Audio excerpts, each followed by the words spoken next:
She was beauty personified, a golden-haired vision whose every movement seemed choreographed by fate itself.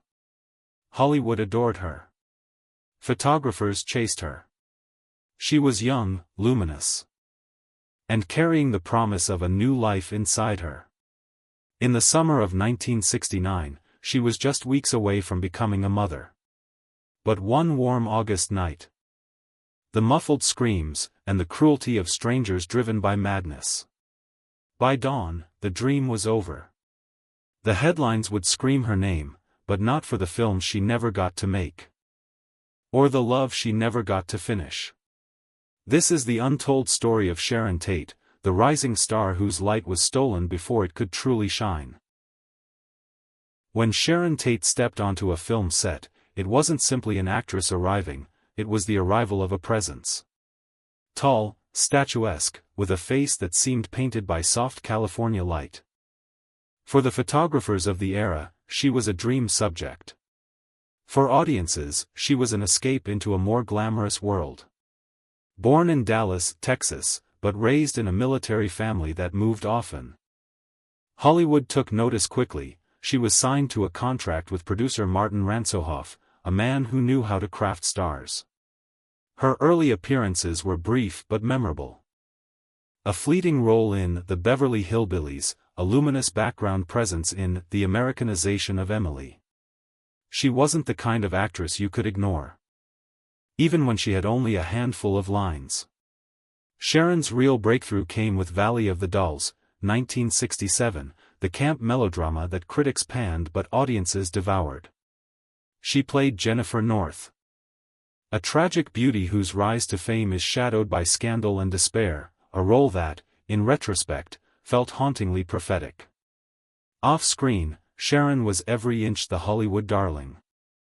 She glided through premieres in sleek gowns, her arm looped through that of her husband, the brilliant and controversial director Roman Polanski. Together, they were the couple everyone talked about, the European auteur and the California starlet, a pairing that seemed to promise artistic magic and personal bliss. Sharon was not just beautiful. She was warm, approachable, and utterly without the icy detachment often associated with Hollywood stardom. She laughed easily, loved hosting friends, and was known to slip away from glamorous parties early to curl up at home with her beloved dogs. Even as her career began to climb, she resisted the urge to transform herself into something manufactured. There was an authenticity to her, a refusal to hide her slight shyness or her soft-spoken nature. The press adored her. Photographers captured her in every imaginable setting, perched on a director's chair in the midday sun, walking barefoot across a Malibu beach, or leaning over a Vespa in Rome with her hair tumbling over her shoulders. Yet her public image was not merely the product of good looks and fashion. Sharon possessed a rare ability to project vulnerability without weakness. On camera, she could be radiant and untouchable, yet in the next frame, disarmingly human. A spy comedy where she showed a natural flair for humor and physical comedy. Critics, who had once dismissed her as just another pretty face, began to acknowledge her growing skill. She seemed to move with the serene confidence of a woman whose dreams were aligning. She and Roman had settled into a hilltop home on Cielo Drive, a modernist retreat filled with sunlight and friends. Sharon's image, immortalized in film stills and glossy spreads, was also a mask, one that shielded the more private truths of her life. The woman who looked so at ease under the camera's gaze was still finding her place in a business that could be both intoxicating and cruel. She had known disappointments, roles lost to studio politics, and the constant pressure to remain flawless in a world where perfection was currency. In public, though, none of that showed. To her fans,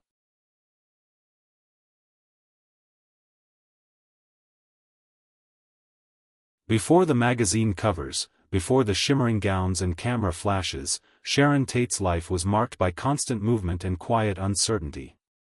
Born on January 24, 1943, in Dallas, Texas, she entered the world as the eldest daughter of Doris and Paul Tate, a career Army officer whose assignments would dictate the rhythm of the family's life. By the time Sharon was a teenager, she had lived in 6 different cities, spanning 2 continents. To outsiders, this nomadic upbringing might have sounded glamorous, the kind of worldly experience that shapes adaptable, confident children. But for Sharon, it meant the opposite. She was always the new girl. New school, new friends, new language sometimes. Just when she began to feel at home, the army orders would come, and she would have to pack up her life in cardboard boxes. In Verona, Italy, where her father was stationed in the late 1950s. A title that made the local papers and planted the first seeds of the Hollywood dream. Yet even then, she was hesitant. The spotlight thrilled her, but it also felt alien. Those who knew her then described her as polite, reserved, and reluctant to draw too much attention to herself. Behind the beauty contests and family photographs, there were challenges that Sharon rarely spoke about. Military life meant discipline, rules, and sometimes isolation. Her father's strict nature clashed with her quiet sensitivity. And though she was deeply loyal to her family, Sharon often kept her true feelings hidden. She learned early that in a world of constant change, vulnerability could be dangerous. She was surrounded by a language she barely understood and a culture that was both enchanting and alienating. Her mother recalled that Sharon would spend long hours reading American magazines, keeping a tenuous connection to the world she'd left behind. It was in these years that Sharon began to master the art of adaptation, a skill that would later serve her in Hollywood. She could walk into a room and quickly sense what people expected from her. If they wanted charm, she would smile. If they wanted glamour, she would tilt her head just so, letting the light catch her hair. This ability to become what others wanted was not a calculated manipulation, but a survival instinct born from years of uprooting. There were early brushes with the entertainment world, but they were tentative. While still in high school, Sharon appeared as an extra in a few films shooting in Italy, including the epic Barabbas, 1961, starring Anthony Quinn. She said little, moved in the background, and vanished when the cameras stopped. But she remained ambivalent about pursuing it as a career. Friends noticed her indecision. She was equally drawn to and wary of the spotlight, as if she knew, even then, that fame came with invisible strings. Some of her reluctance came from the quiet insecurities she carried. Despite her striking looks, Sharon battled a sense of being an outsider. Moving so often had deprived her of the deep, lasting friendships most young women cherished. She sometimes wondered if people liked her for who she was, or for the image she projected. When Hollywood finally came calling in the early 1960s, it was less a leap than a cautious step. Her earliest contracts placed her under the control of studio executives and managers who dictated everything from her hair color to her public appearances. For a young woman raised under the rules of a military household, this new kind of authority felt both familiar and suffocating. She understood how to follow orders, but in doing so, it was this hidden past, of rootlessness, quiet longing, and the need to adapt, that formed the foundation of Sharon Tate's Hollywood persona. That ability to fit in anywhere would bring her to the center of a glittering, dangerous world. And it was in that world, among the sunlit hills of Los Angeles, that the next transformation of Sharon Tate would take place, one that would turn her from a promising actress into an icon of a decade's beauty and tragedy.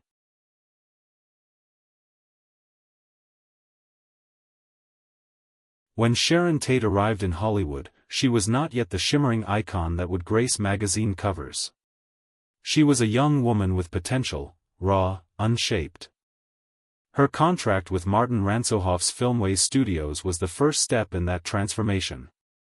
Publicists whispered that she should be seen as approachable beauty, glamorous enough to inspire awe, but never so distant as to intimidate. Her hair, naturally a warm blonde, was coaxed into long, flowing waves that caught the light in every frame. Makeup artists learned to draw subtle emphasis on her eyes, framing them as the emotional focal point of her on-screen presence. In the early 1960s, Hollywood still operated under a star-making machinery that prized control. Studios dictated roles, public appearances, even whom their contract players were seen with. For Sharon, this meant a carefully curated schedule of television guest spots, red carpet events, and staged photo opportunities. Her life became a choreography of poses and smiles. Insisting that she needed more seasoning. She trained with acting coaches, worked on her voice, and studied the art of delivering lines with the ease of conversation. Yet Sharon knew instinctively that in Hollywood, talent alone was rarely enough. She needed a narrative, a mythos that would make her unforgettable. Or both at once. Her personal life soon intertwined with her professional reinvention. Meeting Roman Polanski during the production of The Fearless Vampire Killers, 1967, brought her into a different cinematic orbit. Polanski was a director who valued artistry over formula. And together they projected the image of a cosmopolitan, avant-garde couple. In photographs from that time, Sharon appears more confident, her fashion choices bolder, mini dresses in rich colors. Dramatic eyeliner, a playful defiance in her smile. Yet the reinvention was not without its price. Dinner at the hottest restaurants, parties with music icons, interviews that revealed just enough to intrigue without ever stripping the mystery away. She understood the power of perception. At premieres, she learned how to move through crowds so that each person who saw her felt as if they'd had a private moment with her.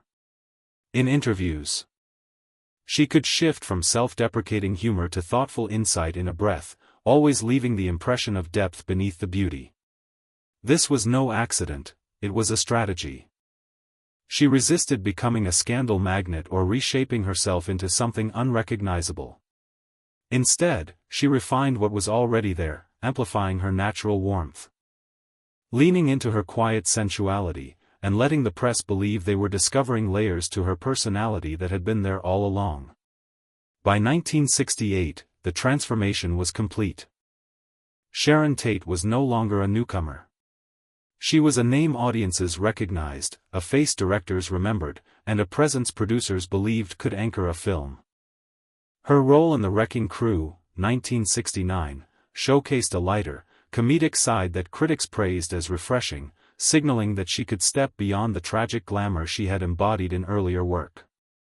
But this reinvention, this carefully built persona, also created a dangerous illusion.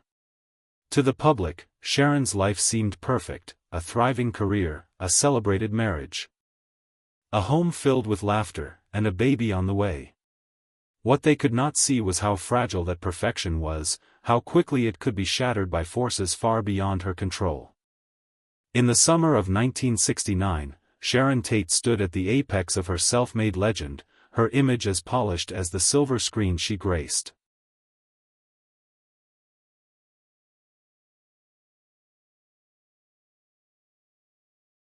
By the summer of 1969, Sharon Tate was exactly where every young actress dreamed of being, her name known, her beauty adored, her career poised for the next great leap.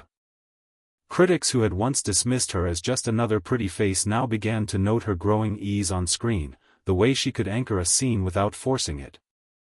Though sometimes whispered about in gossip columns for its unconventional nature, was presented to the public as a meeting of artistic equals. The modernist home they rented from music producer Terry Melcher, Sharon created a sanctuary. Friends recalled the place as warm and inviting, a space filled with music, conversation, and the constant movement of people drifting in and out. She was heavily pregnant by August, her belly rounding beneath loose caftans. And her joy at impending motherhood seemed to eclipse everything else. But beneath this sunlit surface, there were shadows.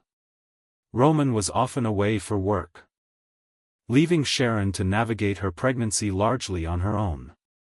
Though fiercely loyal to him, she confided to friends that she sometimes felt isolated, even in the midst of her social circle. Hollywood parties could be dazzling, but they could also be lonely, and Sharon's natural shyness sometimes left her feeling like a spectator in her own life. There were other signs, too. And a counterculture that was no longer entirely innocent. In July 1969, a dark presence began circling closer.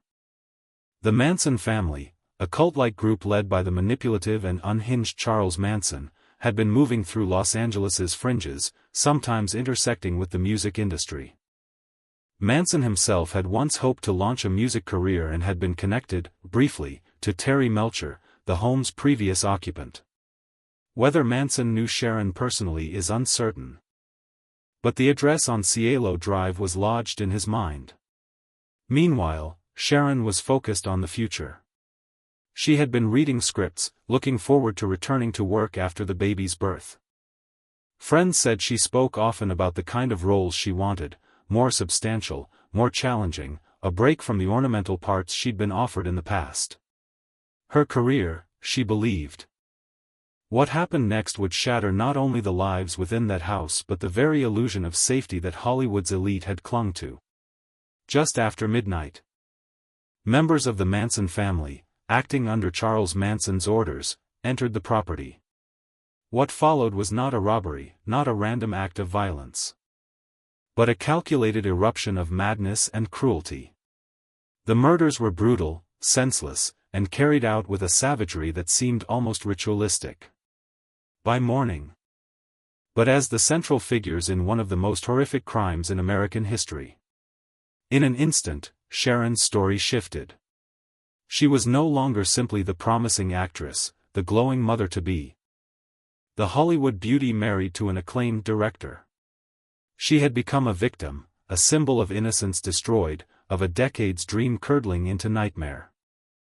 The red carpet had been replaced by police tape, the flash of paparazzi cameras by the cold glare of crime scene lights. And for Hollywood, the message was chilling. The glamour and privilege that had seemed to shield its stars could be pierced, violently, mercilessly, by the chaos beyond its gates.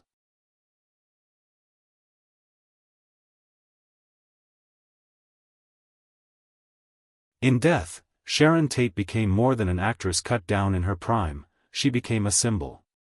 Her murder, and the murders of those alongside her, marked the end of Hollywood's age of innocence. For many, the glittering 1960s ended not with Woodstock's last song, but with the sirens on Cielo Drive. The details of that night would be examined endlessly, spawning books, films, and countless theories. Yet beneath the sensationalism was a quieter truth. Sharon had been a gentle soul in a world that thrived on spectacle, a woman whose kindness was as striking as her beauty. Friends remembered her laughter, her generosity, and the way she could make anyone, from a studio executive to a crew member, feel seen. Her legacy was complicated. To some, she was a reminder that even the brightest lights can be extinguished by darkness they never invited. In 2019, on what would have been her 76th birthday, tributes poured in from fans and fellow artists. The photographs were the same, her smile, her eyes, her unmistakable presence, but the meaning had deepened. She had not vanished. She had become part of Hollywood's memory, a whisper that beauty, promise, and life itself can be achingly fragile. In the end, Sharon Tate's light did not die in that house. It became a haunting glow that still lingers, casting both warmth and shadow over the dream factory she once called home.